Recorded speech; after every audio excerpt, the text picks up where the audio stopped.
આ ગુરુ ઉપદેશમાં હું તમને ફરી એકવાર સ્વાગતમ કરું છું. ઈશ્વરની ઈચ્છા જાણવા માટે આજે સામાન્ય માનવ દુનિયામાં, સામાન્ય મનુષ્યોના જીવનમાં તેઓ વિશે ઈશ્વરની ઈચ્છા શું છે તે જાણીશું. તિમોથીને પહેલો પત્ર અધ્યાય 2 વચન 1 થી 3 સુધીની વચનમાં હવે સૌથી પ્રથમ હું એવો બોધ કરું છું કે સર્વ માણસોને માટે વિનંતી, પ્રાર્થના, આજીજી તથા આભાર સ્તુતિ કરવામાં આવે, રાજાઓને માટે તેમજ સર્વ અધિકારીઓને માટે પણ, જેથી આપણે પૂરા ભક્તિભાવથી તથા ગંભીરપણે શાંત તથા સ્વસ્થ રીતે જીવન ગુજારીએ, કેમ કે ઈશ્વર આપણા તારનારની નજરમાં એ સારું તથા પ્રિય છે. ખાસ કરીને વચન 4માં પૌલ લખે છે, સઘળા માણસો તારણ પામે ને તેમને સત્યનું સંપૂર્ણ જ્ઞાન પ્રાપ્ત થાય એવી તેની ઈચ્છા છે. સર્વ માણસો તારણ પામવું જોઈએ અને સર્વ માણસો ઈશ્વરના સંપૂર્ણ જ્ઞાન, સત્યનું સંપૂર્ણ જ્ઞાન પ્રાપ્ત કરવા ઈશ્વર ઈચ્છે છે. આ દુનિયામાં રહેનાર સર્વ માણસો તારણ પામવાનું અને તેઓ ઈશ્વર જે સત્ય પ્રગટ કર્યું છે તે વિશેની સંપૂર્ણ જ્ઞાન પ્રાપ્ત કરવાનું, એ છે સામાન્ય માણસો વિશે ઈશ્વરની ઈચ્છા છે. તે લોકો ઈશ્વરની ઈચ્છા કરે યા ના કરે, પણ આ દુનિયામાં માણસોને ઈશ્વર શા માટે પાલન પોષણ કરે છે અને તેઓના જીવનમાં ઈશ્વર શા માટે હજુ અમુક વર્ષોને વધારી આપે છે કે તેઓને ઈશ્વર બચાવે છે અને રક્ષણ કરે છે. આ સંસારમાં જીવવા માટે યોગ્ય જરૂરિયાતોને તેઓને પૂરા પાડે છે. એટલા માટે છે તેઓ તારણ પામવાની કે ઈશ્વરનું સત્યનું જ્ઞાન તેઓને પ્રગટ થાય અને તેઓ તેનો અંગીકાર કરે, એવી જ ઈચ્છાઓથી તેઓને રાખ્યા છે. અહીં પ્રેરિતોનું કૃત્યો 17મો અધ્યાય વચન 30 થી 31 સુધીની વચનમાં લખ્યું છે, એ અજ્ઞાનપણાના સમયો પ્રત્યે ઈશ્વરે ચલાવી લીધું ખરું, પણ હવે સર્વ સ્થળે સર્વ માણસોને પસ્તાવો કરવાની એ તે આજ્ઞા કરે છે, કેમ કે તેમને એક દિવસ નિર્માણ કર્યો છે કે જે દિવસે તે પોતાના નિમેલા માણસ દ્વારા એટલે પ્રભુ ઈસુ દ્વારા જગતનો અદલ ઇન્સાફ કરશે, જે વિશે તેમને મુયેલામાંથી પાછા ઉતારીને સર્વને ખાતરી કરી આપી છે. તો ઈશ્વર અત્યારે સગળા પાપીઓને, સગળા માણસોને તે મન પરિવર્તન થાય, પસ્તાવો કરે અને ઈશ્વર પાસે આવે, જે સર્વ ન્યાયોને અદલ ઇન્સાફ દેનાર, કોઈ એમના હાથેથી બચી શકતા નથી. માટે તેઓ ઈશ્વરની કૃપાને પ્રાપ્ત કરવા માટે મન પસ્તાવો કરે. પસ્તાવાનો પહેલા છે તે પાપ કરવાનું છોડી દેવાનું. એ પસ્તાવ્યા છે, તેનામાં મન પરિવર્તન આવ્યું છે. ક્યાંથી આપણે ખબર પડે? તે પાપ કરવાનું મૂકી દે, ના પાપ કરે, ના અન્યાય કરે. નીતિ વચન 14મો અધ્યાય વચન 34માં લખ્યા પ્રમાણે સદાચારથી પ્રજા ચડતી થાય છે, પણ પાપ હર કોઈ પ્રજાને લાંછન રૂપ છે. તેનો મતલબ જે કોઈ પાપ કરે છે તે તેને નુકસાન જ પહોંચાડે. જે પાપ કરે છે તેનું જીવન રોજ રોજ તે નાશ થતા જાય છે. દેવના કામ તો ખુલ્લા છે, એટલે વિભિચાર, અપવિત્રતા, લંપટપણું, મૂર્તિ પૂજા, જાદુ, વેરભાવ, કજિયા, કંકાસ, ઈર્ષા, ક્રોધ, કટપટ, કુસમ, પક્ષાપક્ષી, અદેખાઈ, ચાકટાઈ, વિલાસ તથા એવોના જેવા કામ, જેમ પહેલા મેં તમને ચેતાવ્યા હતા તેમ તેઓ વિશે હમણાં પણ ચેતાવું છું કે જેઓ એવા કામ કરે છે તેઓ ઈશ્વરના રાજ્યનો વારસો પામશે નહીં. આવા કામ કરીને પણ સ્વર્ગમાં મને લઈ લેજો પ્રભુ એમ તમે માંગવાનું નહીં. આપણે એવી રીતે માંગી શકતા નથી. આવા કામ કરીને પણ દેવના રાજ્યમાં આવીશું. તો પેલા થઈ ગયું છે, તે માટે શું કરીએ? પસ્તાવો. તો મેં પસ્તાવ્યા છું, શું કરવાનું? છોડી દેવાનું, હવે પછી કરવાનું નહીં. જે માર્ક લખેલી સુવાર્તા 7મો અધ્યાય 20 થી 23 સુધીની વચનમાં પ્રભુ ઈસુએ કહ્યા, વળી તેમને કહ્યું, માણસમાંથી જે નીકળે છે તે જ માણસને વટાડે છે. કેમ કે અંદરથી એટલે માણસોની હૃદયમાંથી બુંડા વિચારો નીકળે છે. એટલે છીણાળા, ચોરીઓ, હત્યાઓ, વ્યભિચારો, લોભ, દુષ્ટતા, કપટ, કામાનુતરપણું, અદેખાઈ, નિંદા, અભિમાન, મૂર્ખપણું, દુષ્ટતા, કપટ, કામાનુતરપણું, મૂર્ખપણું, એ બધા બુંડાવાના અંદરથી નીકળે છે ને માણસને વટાડે છે. પેલા હૃદયથી નીકળે છે, તે કરવા ઈચ્છે છે, પણ ઈચ્છા મનમાં થાય, હૃદયમાં થાય. તે મનમાં હૃદયમાં આવા ઈચ્છા રાખીને રોજ એવા કામોને કરે છે, તે માણસને વટાડે છે. તેથી તે ઈશ્વરના રાજ્યથી દૂર જાય છે. ઈશ્વર દેવને તે શોધે તો પણ તે જડતા નથી. તેના માટે દેવ તેના જીવનમાં બહુ દૂર છે.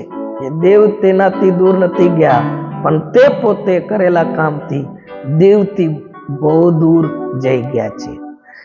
જે પાપ કરે છે તે દરેક નિયમ ભંગ પણ કરે છે, અને પાપ એ જ નિયમ ભંગ છે. તે પાપનું હરણ કરવાને પ્રગટ થયા, એટલે પ્રભુ ઈસુ. એ તમે જાણો છો, અને તેનામાં પાપ નથી. જે કોઈ તેમનામાં રહે છે તે પાપ કરતો નથી. જે કોઈ પાપ કરે છે તેણે તેમને જોયા નથી અને તેમને ઓળખતો પણ નથી. ઈશ્વરને તે ઓળખતા હોય, હવે પાપ કરશે નહીં.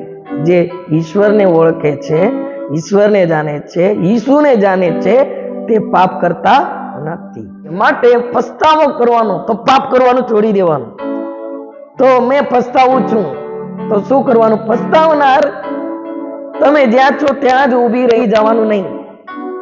દેવના પાસે આવો, દેવના નજીકમાં આવો. અહીં લખ્યું છે, માતીની લખેલી સુવાર્તા 55મો અધ્યાય વચન 7 થી 9 સુધીની વચન.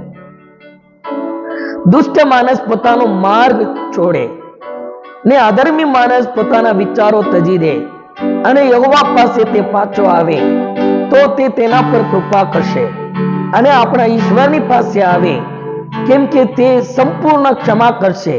કેમ કે મારા વિચારો તે તમારા વિચારો નથી, તેમ તમારા માર્ગો. તેમની પાસે આવી જાઓ, તે સંપૂર્ણ ક્ષમા કરનાર દેવ છે, તમને નકાર કરશે નહીં. પ્રભુ ઈસુના પાસે આવશો તો ઈસુ તમને નકાર કરશે નહીં. યોહાન 6 અધ્યાય 35મી વચનમાં લખ્યું છે, ઈસુએ તેઓને કહ્યું, જીવનની રોટી હું છું. જે મારી પાસે આવે છે તેને ભૂખ નહીં જ લાગશે. જે મારા પર વિશ્વાસ કરે છે તેને કદી તરસ જ નહીં લાગશે. યોહાન 8મો અધ્યાય વચન 12માં લખ્યું છે, ઈસુએ તેઓને કહ્યું કે જગતનો અજવાળો હું છું. જે મારી પાછળ આવે છે તે અંધકારમાં નહીં ચાલશે, પણ જીવનનું અજવાળું પામશે. અજવાળામાં આવો, ઈશ્વર તમારા દુઃખોને દૂર કરશે, આનંદથી તમારા જીવનને ભરી દેશે. અજવાળામાં આવો. તમે અજવાળાથી નાસવાનું નહીં. પાપી જીવન જે પાપ કરવા ઈચ્છે છે તે ઈશ્વરના સમ્મુખથી નાસી જાય છે, પણ જે પસ્તાવો કરે છે તે ઈશ્વર પાસે આવે છે, પ્રભુ ઈસુ મને માફ કરો. બીજો કારણ છે, બધા માનવો તારણ પામવા જોઈએ. તારણ એટલે સુરક્ષા. તે દેવના રાજ્યની યોગ્ય બની જાય. મને શું લાભ છે? હું શું કામ પસ્તાવો થવું જોઈએ? પ્રભુ ઈસુના પાસે શું કામ આવું છું? એટલા માટે તમે પસ્તાવો થાવો છો. આ કારણથી જ તમે ઈસુના પાસે આવો છો કે તમને તારણ મળે છે. તમે દેવના રાજ્ય માટેનો વારસદાર બની જાઓ છો. તમને મોક્ષ મળે છે, તમને મુક્તિ મળે છે, તમને અનંત જીવન મળે છે. અહીં લખ્યું છે તિમોથીનો પહેલો પત્ર 1 2:5 થી 6 સુધીની વચન.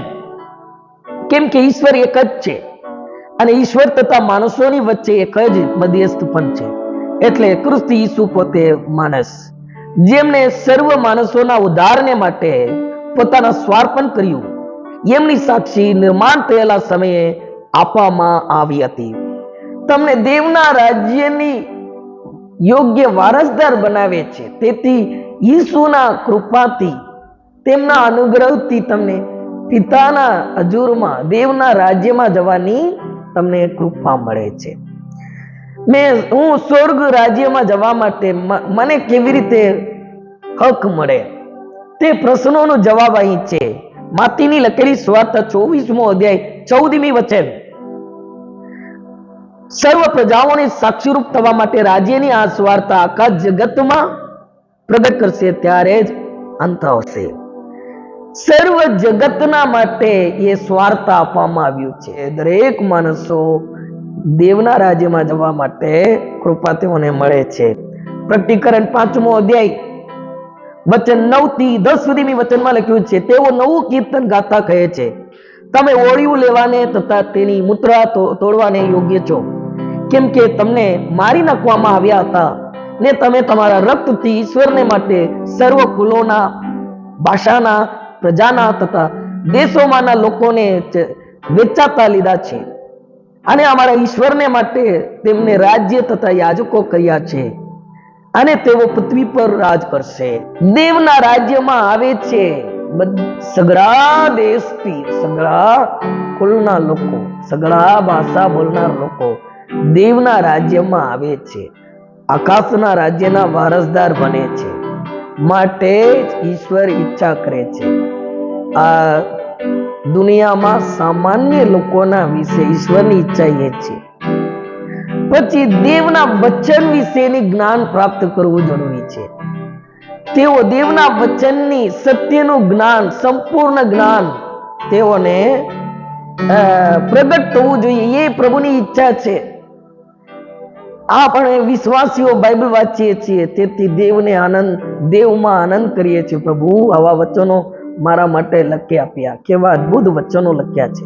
શરૂઆતમાં આપણને કઈ સમજાતું નથી, પણ ધીરે ધીરે જ્યારે સમજણ આવે છે ત્યારે આપણા હૃદય એટલા આનંદથી તે ભરાઈ જાય છે કે દેવના વચન કેવું અદ્ભુત વચન છે. આમાં લખેલા સત્યો વચનો છે તે કેવા મહાન પ્રકટીકરણોને અંદર રાખ્યા છે, તે જોઈને આપણા હૃદય ઉલ્લાસથી આનંદ કરે છે. એવા જ આનંદ, એવા જ ખુશી દરેક માણસોને ઈશ્વર આપવા માંગે છે. અહીં યશાયા પ્રબોધક પુસ્તક 42મો અધ્યાય વચન 4માં લખ્યું છે, તે પૃથ્વી પર ધર્મ સ્થાપિત કરશે, ત્યાં સુધી તે મંદ થનાર નથી ને ના ઉમેર થશે નહીં, અને ટાપુઓ તેના બોધની વાટ જોશે. ટાપુઓ તેમના બોધની વાટમાં રહેશે. એટલે સર્વ દેશ, સર્વ સ્થળના, સર્વ ભાષાના માટે દેવનું વચન ઈશ્વર આપ્યા છે. અત્યારે આપણા માતૃભાષામાં, એટલે જે કઈ આપણાથી વાંચી શકાય, જે કઈ ભાષામાં આપણાથી લખી શકાય, એવા ભાષામાં આપણને ઈશ્વરનું વચન ભાષાંતર કરીને આપવામાં આવ્યું છે. એનું કે લાંબી તમને ચરિત્રો તમને જોવા મળે છે. ઘણા લોકો એમાં શ્રમ કરીને ઈશ્વરનું અદ્ભુત કામ છે. એવા ઉપદેશો, એવા ઈશ્વરના સેવકો મહેનત કરીને આપણા પાસે આવા ભાષાંતર થયેલા બાઇબલોને પહોંચાડ્યા છે. માટે તમે ઈશ્વરનું સંપૂર્ણ જ્ઞાન તમને પ્રગટ થાય માટે 119 વચન 165માં લખ્યું છે, તમારા નિયમ પર પ્રેમ રાખનારને બહુ શાંતિ મળે છે, તેઓને ઠોકર ખાવાનું કઈ કારણ નથી. ઈશ્વરના નિયમ પર પ્રેમ રાખનારને ઘણું શાંતિ છે. તમે દેવના વચન વાંચો અને ચર્ચમાં જાઓ. જેઓ તમારા માટે દેવના વચન પ્રચાર કરવા માટે જે સેવકો, જે સેવા પ્રભુએ આપ્યા, તેમાં ભાગ લો. કઈ રીતે તમે ત્યાં જઈને ઈશ્વરનું વચન સાંભળો, તેથી તમારા જીવનમાં શાંતિ આવે છે. સામાન્ય દરેક માણસો જેમ વિશ્વાસીઓ ઈશ્વરના વચન સાંભળ્યાથી તેઓને શાંતિ મળે છે, તેમ તેઓને પણ શાંતિ મળવું જોઈએ. દરેક માણસોને એવી જ શાંતિ ઈશ્વર આપવા માંગે છે. યશાયા પ્રબોધક પુસ્તક 42મો અધ્યાય વચન 21. યહોવા પોતાના દૃઢ હેતુને લીધે નિયમશાસ્ત્રોનું મહાત્મ્ય વધારવા તથા તેને માનવંત કરવા રાજી થયા છે. ઈશ્વર પોતાના પવિત્ર શાસ્ત્રને, દેવના વચનને એવી રીતે મહાત્મ્ય વધાર્યું છે, માનવંત કરવા તે રાજી થયા છે. એમની ઈચ્છા છે તમે દેવના વચન પર પ્રેમ કરો, દેવના વચનને વાંચો, દેવના વચન વિશે સાંભળો, તો ઈશ્વર દેવના વચનને જે માન આપે છે તેને આશીર્વાદિત કરે છે, તેને ઈશ્વર ઉપયોગ કરે છે. તેથી તે તેનું મહાત્મ્ય વધારે છે, તે માનવંત કરાવે છે.